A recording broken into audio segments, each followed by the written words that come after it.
The town of al-Baghdadi falling into the hands of ISIS as the Iraqi army evaporates. This as the terror group gains ground in Anbar province, some predicting a collapse of the area within hours.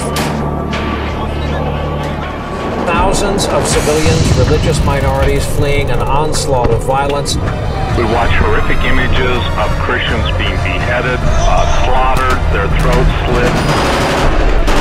ISIS claims its militants are still on the streets of Tikrit.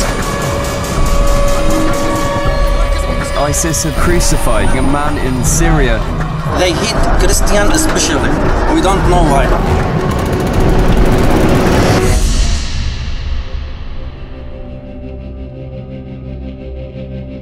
These are not unfamiliar images.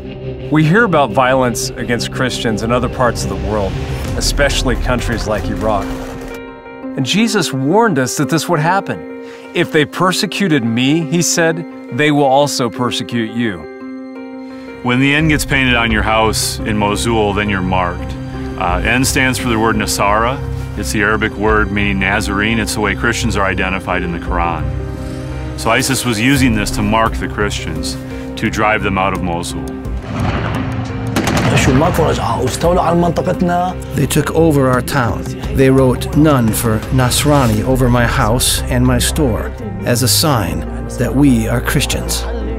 And they told them, now, either you pay tax, or either like you donate, or like you give us like one of your daughters, like or your girls for the jihad, or you turn to Islam. The Islamic State, or ISIS, stormed into Iraq's second largest city, Mosul, last summer and took control. From there, it pushed into the neighboring villages and towns across this region, known as the Nineveh Plain.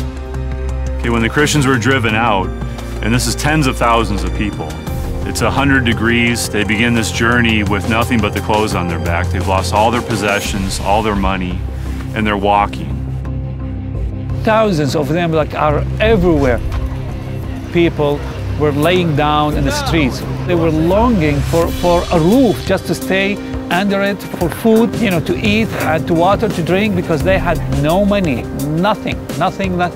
There's no one caring what's happening. They kill people, they kidnap, they rape people, and no one cares. Our government don't care. They could have kept their future, their homes, all their possessions, but they chose to sacrifice them instead of denying Christ. So I would say, willingly, I'm staying here. I believe God has called me here to be in Iraq, and I believe at the same time, I am called to suffer with Christ. We experience here in this 6 months too many of God's promises. Like He's not letting us lost.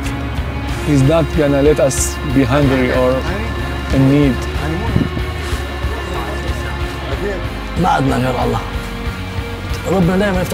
God always opens doors, even if we do not see Him. He sends people our way and tells them we are in need. We left our homes having nothing, and we lost everything. But we did not lose our faith in Christ Jesus. Did you consider sacrifice to be part of the deal when you decided to follow Jesus? Is this the life we signed up for? Paul said that he presented himself a living sacrifice for the sake of the gospel. Would they paint the N on your house, your apartment, your dorm room? Would you say, I am in?